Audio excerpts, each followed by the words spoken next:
I am the male character who came to conquer fate and change the tragic ending of the female lead, Jessica. I am also the man she later held closest to her heart. On the very first day of our marriage, I told Jessica half-jokingly that if she ever betrayed me, I would truly disappear completely. From heaven to earth, she would never be able to find me again. It scared Jessica so badly that she locked the doors of our home, and spent 7 days and 7 nights in reckless passion with me. She was afraid that I would disappear, and even more afraid of having to face a world without me. So she chose to love me twice as hard, until one day, I discovered that she was keeping a secret lover, and the man she was hiding was none other than the original male lead of this world. So I summoned the long-absent system. I apply to disappear from this world. I want to go home. I don't want to keep changing her fate anymore. A fate where she is dragged down by the male lead, tortured to death, and utterly ruined. Chapter 1. Host. Are you sure you want to leave? Once confirmed. 3 days from now, all traces of your existence in this world will be completely erased.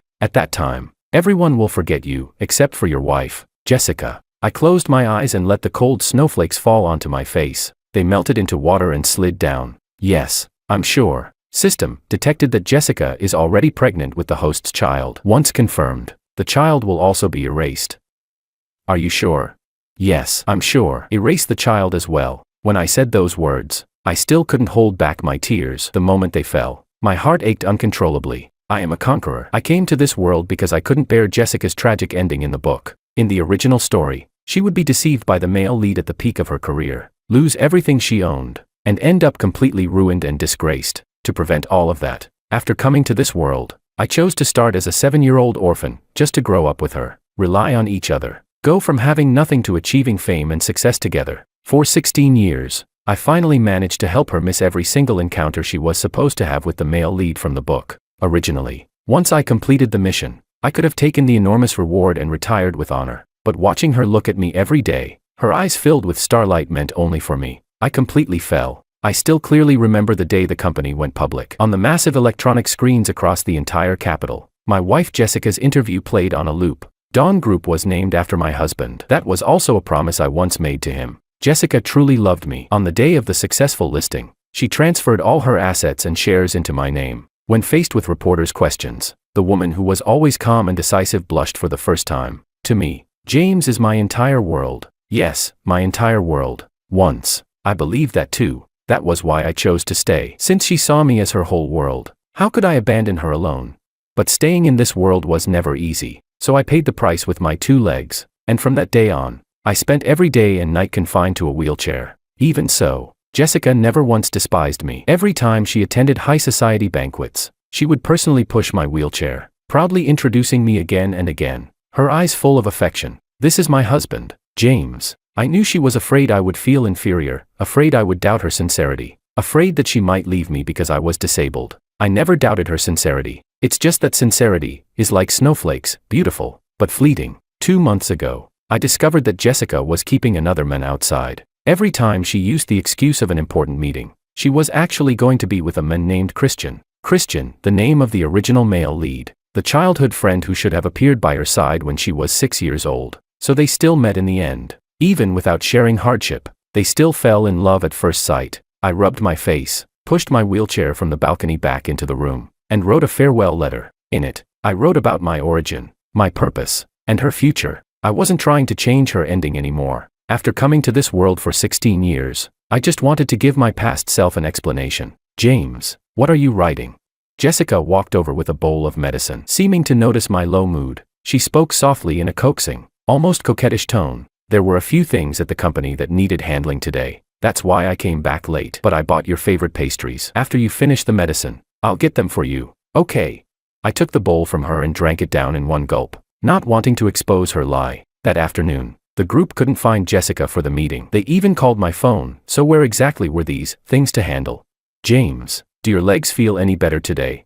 As she spoke, Jessica bent down and gently massaged my legs. Before long, a thin sheen of sweat appeared on her skin, fragrant and glistening. In the past, whenever I saw her treat me with such care, I would feel both embarrassed and deeply moved. But now, as I looked at the glaring hickey on her neck, my heart slowly sank. So it turned out that those moments that once moved me so profoundly had long been mixed with traces left by someone else. Instinctively, I pushed my wheelchair away from her, then reached for the farewell letter on the table. My hand trembled slightly as I packed my luggage. Host. Detected that the target character Jessica's affection level toward you is still as high as 99%.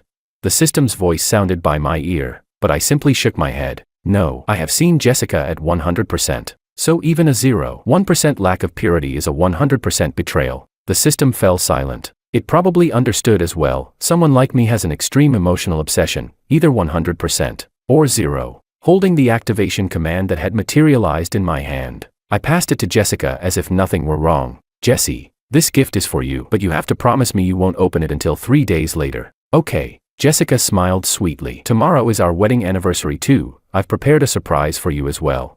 All right. Beep. The Conquered has officially initiated a farewell to the target mission. Transmission will begin in 3 days. Chapter 2. The next day, Jessica happily pulled me out of bed, full of excitement as she insisted on taking me to the small island where we had first confessed our love. Because of our story, that place had now been dubbed by people as the sacred land where the god of love descended. Along the way, Jessica kept emphasizing that she had prepared a surprise for me today. Host. According to system calculations, the target intends to tell you that she is already pregnant. Hearing the system's words, my heart stirred for a brief moment. Ever since 2 years after our marriage, my dream had been to have a child with her, because that would be proof that I could leave something of myself behind in this world. But now, forget it. My heart sank once more. I turned my head to look out the window and didn't respond to Jessica. The excitement on her face froze for a second, yet she still smiled gently. What's wrong, James? Is your leg hurting again from the bumpy ride?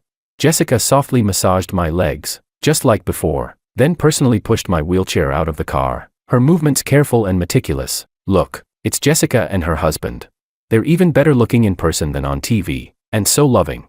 The moment we got out of the car, we were surrounded by a crowd. Amid the noisy chatter, Jessica shyly leaned against me, looking exactly like a loving wife. A young couple excitedly squeezed their way in front of us. President Lin, we're getting married next month. Could you and your husband write us a blessing on our wedding photo?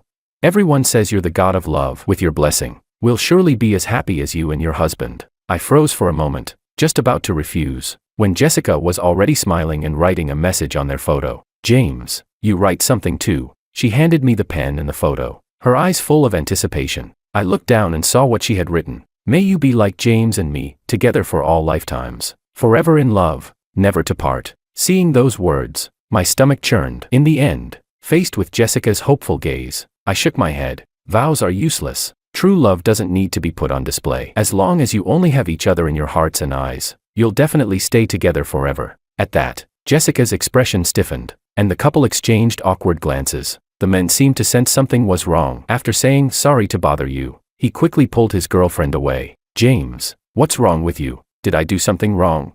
As if she had realized that I knew something, Jessica looked at me with panic and fear of losing me, fear that I might leave her. She probed cautiously. No, I finally spoke. I was just thinking about a movie I watched today. Jessica immediately let out a sigh of relief and smiled as she followed up. What movie? I slowly turned my face toward her and met her gaze. The female lead used to love the male lead very much, but later she changed her heart and kept hiding it from him. I stared quietly at Jessica's face, watching every subtle change in her expression. Jessie, if one day you changed your heart, never, absolutely never.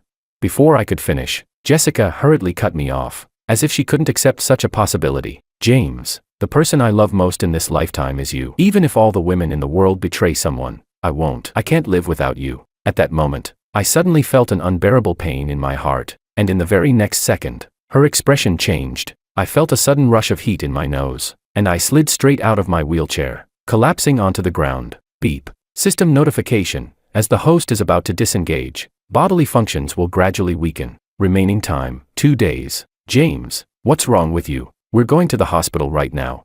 Jessica's voice trembled violently as she tightly clenched my hand. Large tears fell onto the back of it. Seeing that my nosebleed wouldn't stop, she completely panicked. She wrapped me in her arms and kept kissing me over and over. James, what's wrong? Don't scare me. Let's go to the hospital right now. Okay, I won't change my heart. I'll never change my heart. Don't overthink it. Okay, believe me, believe me. At the hospital, Jessica insisted that I undergo a full-body examination. A billionaire CEO personally ran around registering, fetching medicine, and handling everything without the slightest impatience. Sitting in my wheelchair, watching her busy figure, my heart felt unbearably sour. Suddenly, someone slammed hard into me. I, along with my wheelchair, toppled straight onto the ground. My completely numb legs crashed into the doorframe, instantly bruising and turning purple. Sorry about that. Oh, so it's Mr. James. I was in a hurry to get President Lin to sign something and didn't see you. When I looked up, a figure was already standing in front of me, his eyes full of contempt. Although I had never seen this man before, from his disdain and undisguised hostility, I immediately knew who had deliberately knocked me over. Christian, the man Jessica Lin was keeping outside. This was my first time seeing the male lead from the novel. He was wearing a well-tailored suit, looking confident and high-spirited. In the original story, he and Jessica had known each other since childhood. He would go through fire and water for her. Yet on the eve of the company's IPO, he took all the money and disappeared, leaving Jessica devastated, only to rise again years later. Even so, Jessica still loved him to the point of obsession, even destroying her own reputation in the end, ultimately becoming ruined and disgraced. My appearance had changed their storyline, but clearly, my attempt had ultimately failed. The story had still forced the two of them back together, just in another way. Jessica rushed over, panic written all over her face as she helped me up from the ground. Then she turned around and slapped Christian hard across the face. Christian, what are you doing? Can't work wait until tomorrow? Didn't you see that James isn't feeling well right now? Chapter 3. Jessica was so angry that her face turned pale, yet the panic in her eyes could not be concealed. Beep. The target's affection toward the host has reached 999%. Favorability toward the original male lead has dropped to 0.001%. Is that so? Yet what I saw clearly was the guilt hidden deep in her eyes, growing stronger by the second. I pretended to casually size up Christian, but the moment I noticed the lip mark on his neck, I froze. The bright red lipstick mark was exactly the same shade as Jessica's lipstick from yesterday. Assistant Christian is really considerate, I said pointedly, my tone dripping with sarcasm. Working so hard even late at night. Christian didn't care in the slightest. He casually wiped the corner of his mouth and smiled. Not at all. President Lin is extremely busy. I naturally have to cooperate as best I can. If everyone were as frail as some people, wouldn't the company collapse? Don't you agree, James? Christian, who gave you permission to speak to James like that? Jessica shouted sharply, then turned and bent down to grasp my hand. James, don't listen to his nonsense. As long as you're well, that's the greatest happiness for me. Christian's expression darkened. President Lin, this document is really important. I need your signature as soon as possible. Jessica frowned deeply, staring at Christian with a chilling aura settling around her. I said it already, nothing is more important than James. As she gritted out each word, Christian's face grew even uglier, the unwillingness in his gaze toward me becoming unmistakable. Since there's work to do, go ahead. I'll go home by myself, I said, my tone calm to the point of being frightening. But James, are you really okay on your own? It's fine, if I don't go home. Where else would I go? I replied irrelevantly, then turned and wheeled myself away. All these years since entering this world, my days had revolved entirely around Jessica. My world contained only her, no friends, no social life. Apart from her, I had nothing. Thinking this, I unconsciously turned a corner and followed them from a distance. In a deserted corner, Christian couldn't wait any longer. He pulled the pursuing Jessica into his arms and kissed her fiercely. Jessica resisted at first, pounding her fists against his chest. After a long while, the two finally separated. Jessica straightened her disheveled clothes and regained her usual cold composure. I've told you, no matter what, you are not to appear in front of James. That is my bottom line. Hearing this, Christian's eyes filled with resentment, so thick it was about to overflow. Seeing his expression, Jessica softened her tone. She gently cupped Christian's face. All right, don't be jealous. You're important to me too. Really? Christian's Adam's apple bobbed, his gaze darkening. Really? Jessica stroked his head, as if soothing an injured puppy. Otherwise, she tiptoed and gently pressed her forehead to his. Otherwise, how could I have secretly supported you for so many years behind James's back?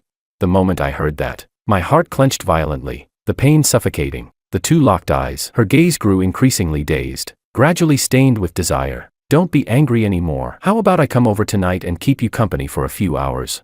Jessica's words became openly provocative. Christian grabbed her arm and pulled her completely into his embrace. You're going to go back in a company that cripple again.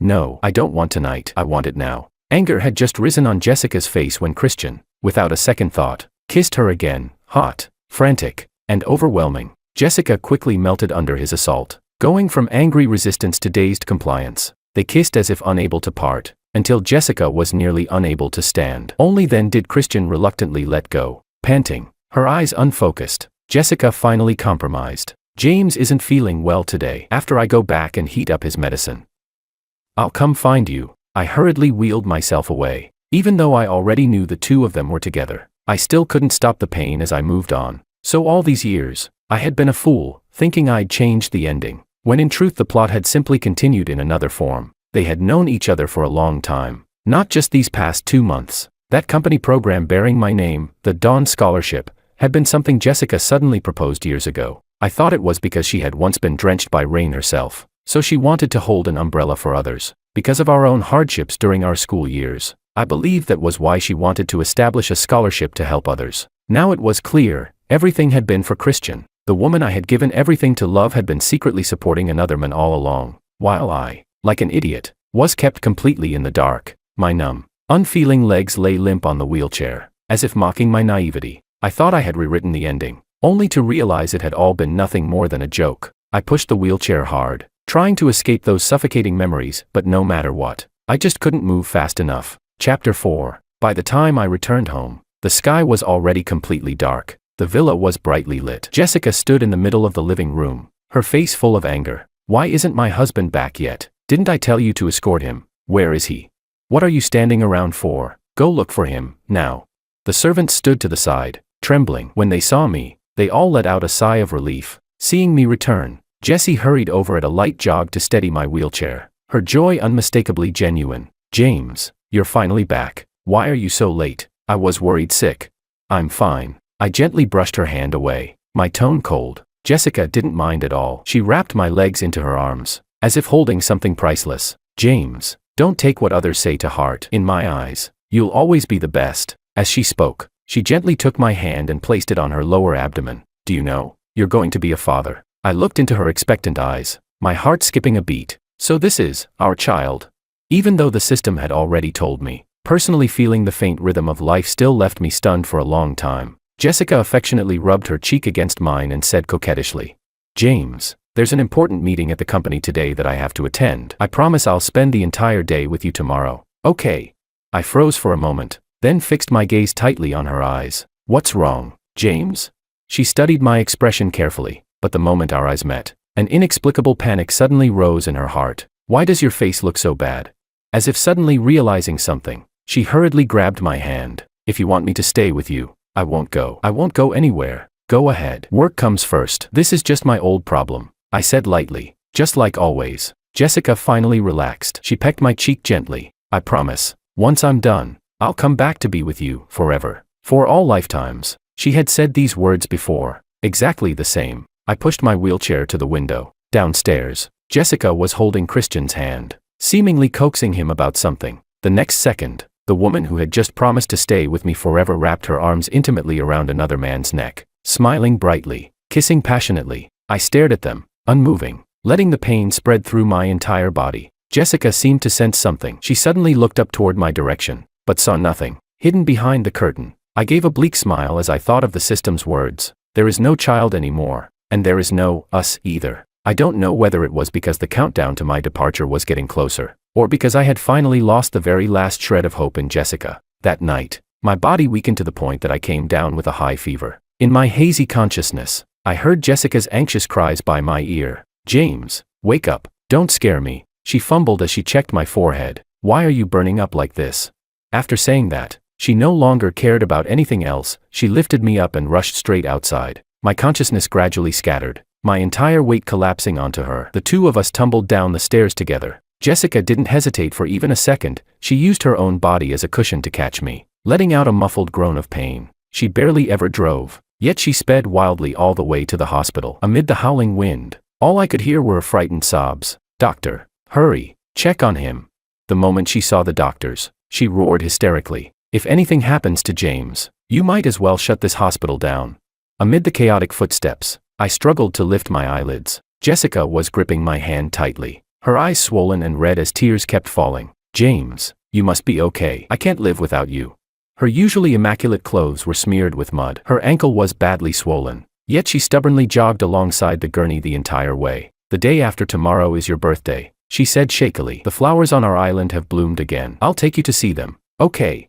I won't be able to see them. The day after tomorrow is the day I disappear. I let out a bitter laugh in my heart, then completely lost consciousness. When I woke up again, it was already the next day. There were 2 days left before my departure. No, judging by the sunset outside, there should only be 1 day left. Seeing that I was awake, The nurse hurried over to take my temperature, her face full of gossip. Sir, your wife really treats you well. She stayed by your side all night last night. No one could persuade her to leave. She wiped your sweat, changed your medicine, and even warmed the 4-needle in her hands first. Afraid you'd feel cold. Oh right. Her assistant came looking for her just now. The two of them left in quite a hurry. Do you want me to help you contact her? I shook my head. No need. After the nurse left, I struggled out of bed, wanting to go to the doorway to get some fresh air. But the moment I pushed the door open, I heard an argument coming from the corridor. It was Jessica and Christian. What are you doing here? Jessica lowered her voice, as if afraid of disturbing my rest. You promised you'd accompany me today to pay respects to my parents, Christian said, lowering his head innocently, like an abandoned puppy. Jessica frowned impatiently. Christian was about to say more when he suddenly noticed me standing at the doorway. His expression shifted slightly. What's wrong? Jessica followed his gaze and was about to turn around, but Christian suddenly pulled her into his arms. Fine, if you're unhappy, then we won't go. Jessie, forgive me for being so persistent. I really just love you too much, that's why I keep lingering by your side. Christian, you're hurting me. Jessica tried to push him away with force, but Christian only held her tighter. After glancing at me, he spoke in a low chuckle, loud enough for all three of us to hear. Jessie, you know you like me too. The way you are in bed doesn't lie. As long as you like me, I'm willing to keep this relationship hidden for my entire life. Christian. Jessica stopped pushing him. After a brief pause, she looked up at him. Christian leaned in and kissed her again. I stood there at the doorway, watching their tightly entwined figures. For some reason, this time, my heart didn't hurt anymore. I wheeled myself back to the hospital room alone. Not long after, my phone vibrated. It was a picture sent by Christian. Chapter 5. The photo showed Jessica after a shower, wrapped in a towel, drying her hair. What kind of timing, location, and angle could produce a photo like that went without saying. James, you cripple who can't even stand, do you really think you can still give Jessie happiness? Looking at the taunting message, I silently turned off my phone and turned to fiddle with the flowers by my hospital bed. It didn't matter anymore. One more day, and I would finally be free. In this final stretch of time, I wanted to properly say goodbye to the world, though, in truth, there wasn't much to say goodbye to. I had grown up by Jessica's side since childhood. My world had always consisted of only her. After thinking it over, I decided to donate the gifts Jessica had given me to the orphanage where I had lived as a child. Let it be the very last trace I left behind in this world. With a bitter smile, I sent a message to the director. Director, I'm going home, back to my own home. I'll trouble you with handling the donations. Then I called the lawyer and transferred all the shares and assets back to Jessica. Although in the early years I had helped her a lot using my advantage as a transmigrator, the company had ultimately been built by her own hands. It should be returned to her. This time, I no longer wanted to interfere with her ending. The moment I hung up, another taunting message from Christian came through. James, I know tomorrow is your birthday. Guess who Jessie will be with? At that moment, the hospital room door was pushed open violently. Jessica rushed in, her panicked voice trembling. James, the director said you're leaving. Where are you going? Her eyes reddened as she stared at me, anxious, tense, afraid. Just a business trip. I casually made up an excuse, no longer looking at her. You scared me to death. The director said you were never coming back. Jessica finally relaxed, though her eyes were still red, like a startled little rabbit. Come eat something. I went out especially to buy your favorite, century egg and lean pork congee. As she spoke, she ladled a bowl from the thermal container, carefully blew on it, and brought it to my lips. I took a sip, but my gaze caught the glaring hickey on her neck. She seemed to realize it too and hurriedly pulled up her collar, her eyes darting away. James, I've handled your discharge paperwork. Let's go out and get some fresh air. I nodded, saying nothing. What was there left to say? The truth was already laid bare. Just as we finished packing, Jessica's phone suddenly vibrated. There was no need to guess, it was Christian. James, there's something urgent at the company. Go ahead. I cut her off before she could finish. She looked at me, a flicker of panic crossing her eyes, something she herself hadn't even noticed. I'll be back soon, she said, no longer hesitating, turning and leaving. That night, Jessica didn't come back. Soon after, Christian posted a photo of them clinking glasses together at a bar. The next day, Jessica said she had an emergency meeting. Shortly after, Christian sent me a live photo of the two of them entangled in a conference room. On the third day, Jessica said she had an appointment with a supplier. Not long after, Christian privately sent me a 4D ultrasound image of a fetus. James, I need to accompany a client today. I won't be back tonight. Take good care of yourself. James, there's an important meeting at the company. I cooked you some congee and left it on the table. James, I'm a bit busy today. I'll definitely stay with you tomorrow. I deleted all the chat records, my heart utterly dead. Then Jessica sent another message. James, tomorrow is your birthday. Shall we go to Love Island to see the flowers together?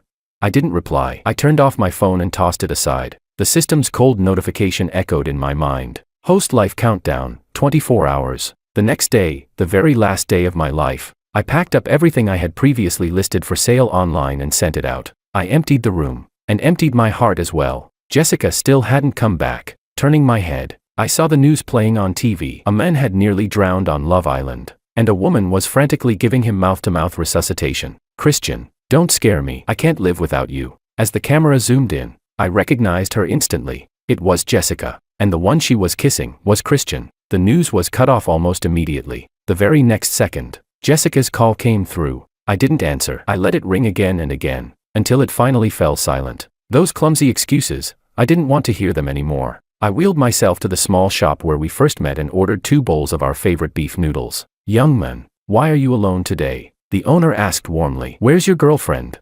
Her, I replied calmly. She's gone to be with the one she was destined for. My tone was steady, as if I were talking about something completely trivial. The owner's expression dimmed. She didn't say anything else, only silently brought me a bottle of iced cola. As I ate, hushed whispers drifted in from around me. The news had spread even faster than I'd expected. Some people pointed at me and whispered. Some looked at me with pity. Others secretly raised their phones to take photos. I ignored it all, chewing slowly and finishing the last bite of noodles. Then I dialed her number, a long-lost smile on my face. The time's up, I said. You can open the gift I gave you now. Her panicked voice came through the phone. James, where are you? Don't believe what they said on TV. Listen to me. Let me explain. James, are you at that little kanji shop? She seemed to realize something, her voice filled with pleading. Wait for me. I'm coming to find you right now. Let's do this together. Okay, and the baby too. We can do it together, can't we? Together. There is no together anymore, Jessica. From now on, there's only you. The rest of your life, only you. Host's life value has reached 0. Mission failed. Binding terminated. As the system's cold announcement echoed, cries of shock erupted from the crowd around me. I felt my body beginning to disperse, little by little, breaking apart into countless points of starlight, dissolving into the river. And then, from behind me, came a heart-rending scream. James. Chapter 6. James, where are you? I drifted in the air and saw Jessica stumble over, calling my name in a trembling voice. Have any of you seen my husband? He was just here. She stopped passers-by along the riverbank one by one, asking frantically, like a little girl who had lost her way, completely at a loss. But no one could give her an answer. The onlookers only shook their heads, casting complicated looks her way. No, James wouldn't leave. He said he'd wait for me so we could celebrate his birthday together. Jessica muttered to herself, panic-stricken as she stared toward the middle of the river. The rippling water reflected the setting sun, glaring painfully bright. It's James. He's waiting for me. Jessica went mad, rushing toward the river. The crowd hurried to stop her. I hovered in the air like a bystander, watching her throw herself into the river without hesitation. The icy water soaked her clothes and extinguished the very last trace of hope in her eyes. Jessica choked on several mouthfuls of water as her body slowly sank, yet her gaze refused to give up, searching relentlessly. James, you can't just leave me like this. You promised we'd go to Love Island together to see the flowers. Her cries came in broken gasps, her desperate figure rising and falling in the river, reflecting the final glow of the sunset. Congratulations, host. Target character Jessica's affection toward you has reached 100%. Conquest complete.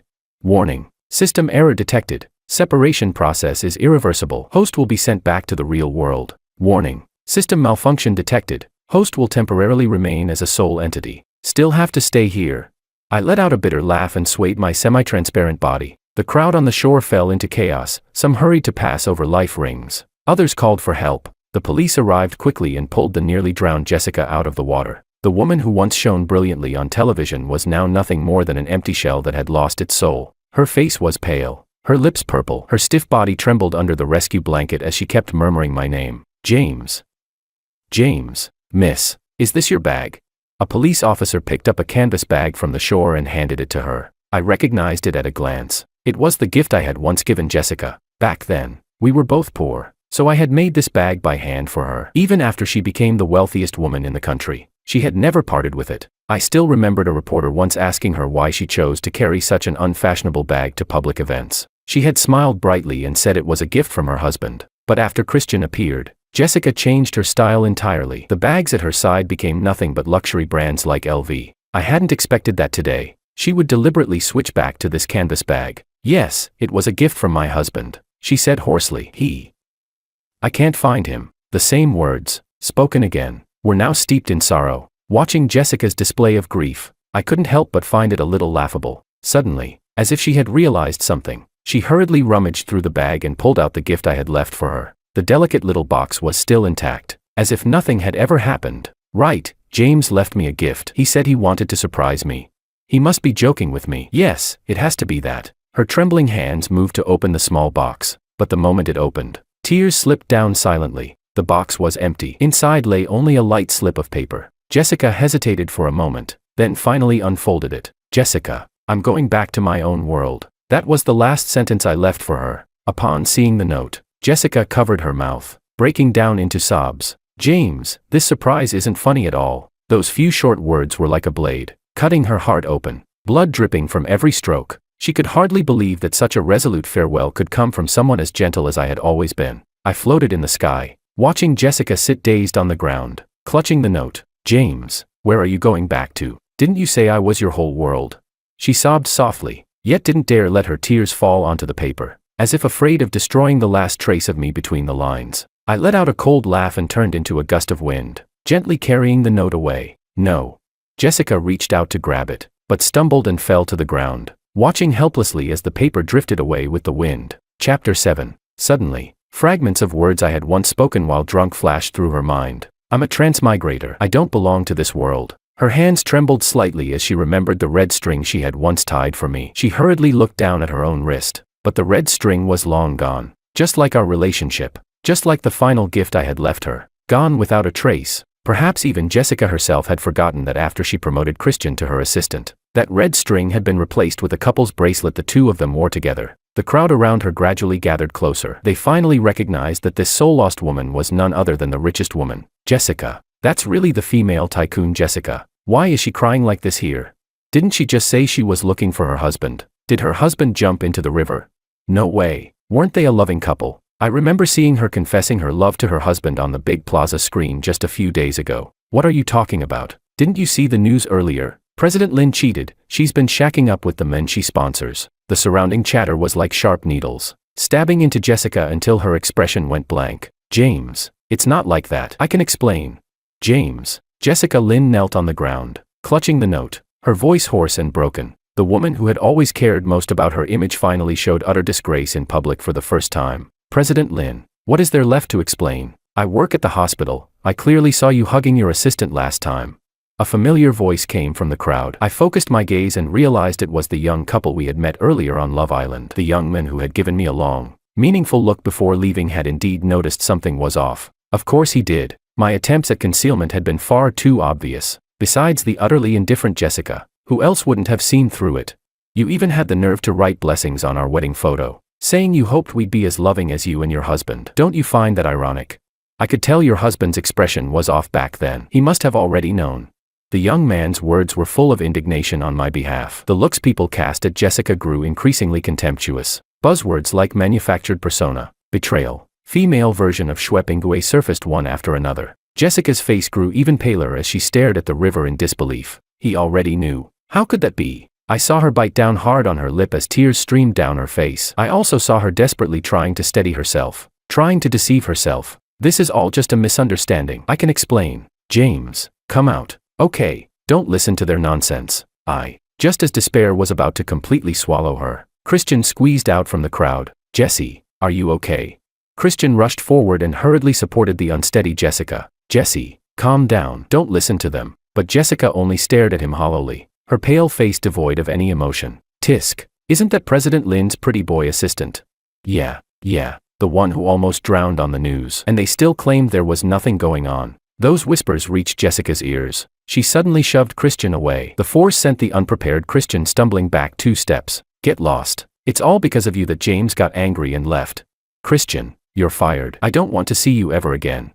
Jessica's voice was hoarse, laced with heart-wrenching pain, yet watching it, I couldn't help but find it a little laughable. She didn't look at Christian again. Dragging her soaking wet body, she staggered in the direction of home. Passers-by along the road kept glancing over, accompanied by those hushed whispers. Jessica's back looked even thinner, even more desolate. After returning home, She walked step by step through every corner we had once lived in together. Yet in that familiar house, there was no longer any trace of me left. The desk that used to be slightly messy was now completely empty. The documents I used to pile up casually while working had all been cleared away. The fruit plate by the bed held only the faint, rotting sweetness of decay. The oranges I once casually placed there had long since lost all vitality. It wasn't until she walked into the bathroom and was stunned by the scattered medicine bottles and the medication schedule on the counter that she stopped. Jessica stood frozen at the bathroom door, her eyes locked on the empty pill bottles, tears streaming down her face. She remembered my pale complexion. She remembered how I forced myself to smile while enduring illness and pain. And her? Where had she been at that time? She had been busy entangled with Christian, ruthlessly casting me aside. James, I need to accompany a client today. I won't be back tonight. Take good care of yourself. James, there's an important meeting at the company. I cooked you some congee and left it on the table. James, I'm a bit busy today. I'll definitely stay with you tomorrow. Each perfunctory lie was like a sharp blade, slicing through her mind again and again. Jessica covered her face as tears slipped through her fingers. Once, I had been the perfect husband in her eyes, gentle, attentive, successful. But ever since Christian appeared, everything had changed. James, I'm sorry. I love you. She had said, I love you to me countless times before. But now, hearing it again, how ironic, how false, so annoying. When would the system finally send me back? I kicked the door beside me irritably. To my surprise, the door moved slightly. James, is that you? Are you back? Chapter 8. Jessica suddenly lifted her head and walked into the bedroom, her heart full of hope, but there was no one inside. Her gaze fell on the empty photo frame on the bedside table, and her breath caught. The wedding photo that had once been inside the frame had been burned by me, just like the nights we had spent together in the past, reduced to nothing. It was as if all the beauty and promises had never existed, as if I myself had never appeared in her life. Jessica collapsed onto the edge of the bed, on the verge of a breakdown. Gently stroking the photo frame, I floated in the air, watching Jessica cry alone with a blank expression. Yes, we still have a child. I still have a child with James. James loves children so much, he'll definitely come back to me. At that thought, Jessica was overjoyed and ran toward the hospital. The child was gone. I followed Jessica as she drifted into the hospital, my eyes fixed on her increasingly pale face. When Jessica learned the devastating news, she went completely insane and smashed her head against the wall. She was rushed into the emergency room on the spot and barely survived. Christian rushed over immediately, his face dark with anger. Have you lost your mind, Jessie? You were willing to throw your life away for that cripple. What's so good about him? Is he really worth this? Jessica lay on the hospital bed, a trace of sorrow flashing through her eyes. Christian, stop pretending. I saw the messages you sent to James, every single one, clear as day. You deliberately delayed me. You're the one who killed my James.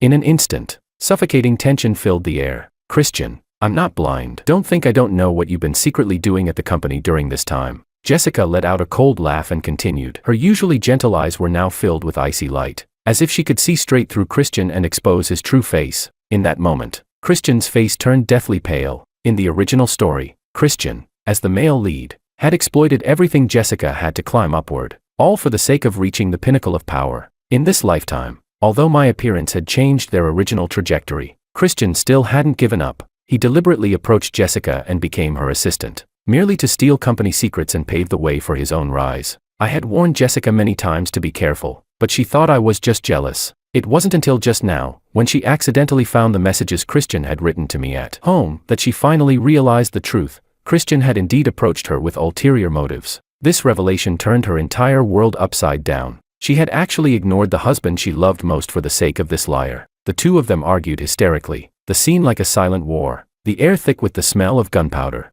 and I simply watched this farce quietly, watching the two of them tear into each other like a rabid dog biting its own tail. Before long, Jessica kicked Christian out of the company without a sound. Instead, he sneered coldly. Jessica, do you really think kicking me out will erase your guilt toward James? And how much better are you, really?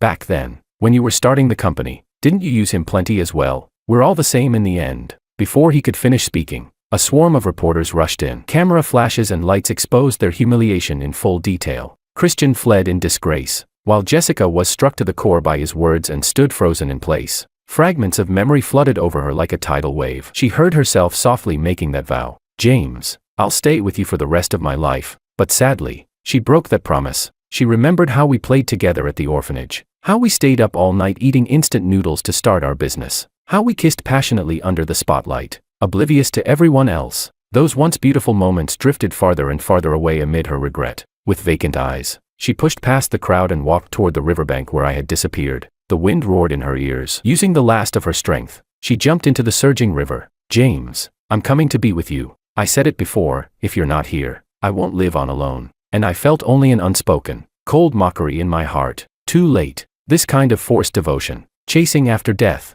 was nothing more than ridiculous. At that moment, a familiar system notification suddenly sounded in my ears. Mission complete. System restored to normal. Host will be transmitted back to the real world. My consciousness was violently pulled away. Before I could recover from the shifting scenes, I had already felt the tangible sensations of the real world. Back in reality, my whole body felt as if it were falling apart. The backlash pain felt like 10,000 arrows piercing my heart, tearing at my fragile nerves every second. The system's indifferent voice echoed in my mind. Reward issued. Please check it yourself, host. I smiled bitterly. Everything felt like an absurd dream, and now, the dream was over. The ending of the novel had still changed. This time, Jessica jumped into the river to her death, and Christian was blacklisted by the industry. Another boy sponsored by the Dawn Scholarship eventually became the new richest man. Closing the book, I lay in bed for 3 whole days before barely recovering a bit of strength. As my scattered thoughts slowly gathered, I decided to begin a new life. Chapter 9. I pushed open the window, and the sunlight was blinding. On the windowsill lay the system's glittering reward, a huge sum of money, enough for me to do whatever I wanted. Using the generous bonus from the system, I rented a luxury apartment in the city center, overlooking the brightly lit metropolis. I plunged headfirst into a new life. I didn't keep pushing myself at work, nor did I continue starting businesses. After everything I had gone through in that book,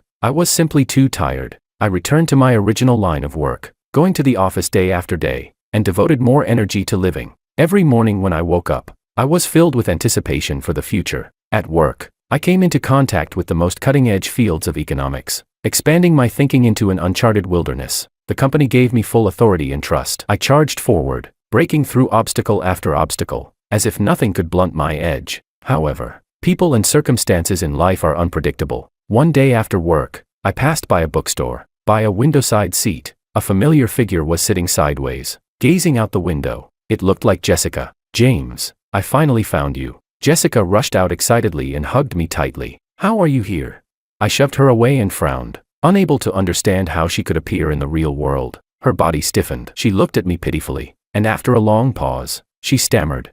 James, after I jumped into the river, I saw the system. It promised that as long as I traded my life, I could get a chance to see you again. And then I was transported here. Hearing this, I was dazed for a moment. James, I know there were many misunderstandings between us. I was controlled by the plot. I really didn't mean it. I know I disappointed you before, but I never stopped loving you. Really, the one I love is you, always has been.